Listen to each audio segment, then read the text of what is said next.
Wildfires that had receded in northern Manitoba have begun to roar back. The province reported 81 active fires yesterday, with 16 of those threatening communities, leaving some residents to leave their homes immediately, flee a second time, or prepare to leave on a moment's notice. In Leaf Rapids, the roughly 350 residents have been told to be out by this morning ahead of a fire menacing the town 900 kilometers north of Winnipeg. Joining us now with the latest on the wildfire situation in Manitoba is Manitoba Kiiwetinoong Ogimakinak Grand Chief Garrison Settee. Good morning, Grand Chief.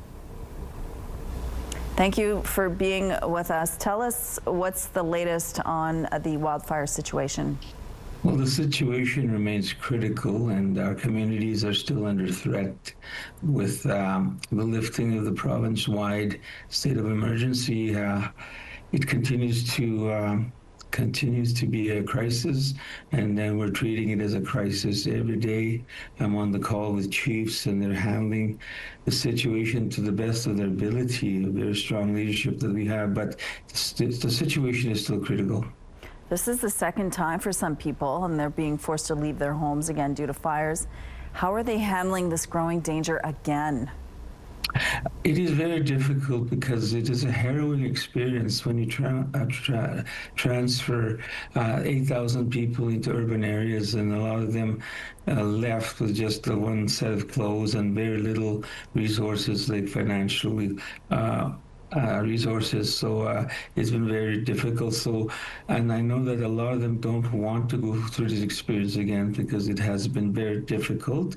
Even the process of registration, finding accommodations, and being allocated to congregational shelters is not a very good experience, and I've been there, and it is not a very ideal situation when you're away from home and also waiting in line for many hours, especially when you're an elder, especially if you have you're on dialysis and you have diabetes and there's mobility issues. That's a very harrowing experience. So they don't want to go through this again. So we're trying our best to ensure that we have the resources to be able to fight these fires.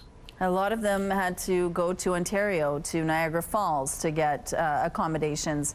What is the situation like here in Manitoba, and will they be forced to leave and go to another area? I think we're looking for alternatives based on the calls that we had yesterday with ISK and Red Cross, because there's not enough accommodations in Winnipeg or Brandon, and even also the elders that have to be moved from care homes, there's not enough room for personal care home space, and moving elders is very difficult for them because they're very fragile, and a lot of them don't like flying. They don't like being in a situation where they have to be mobile for a very long time. So they're in a very difficult situation, and it's very, very, very critical for us to ensure that we have the resources to be able to support them. What message do you have for people right now who are being forced to leave?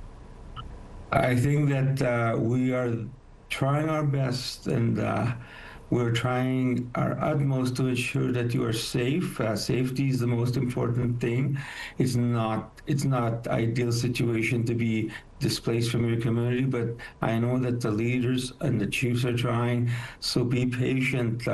It's not going to be over soon, but we're doing our best to make sure that you make it home when it is safe to do so. What are you asking for from either the provincial or the federal government at this point?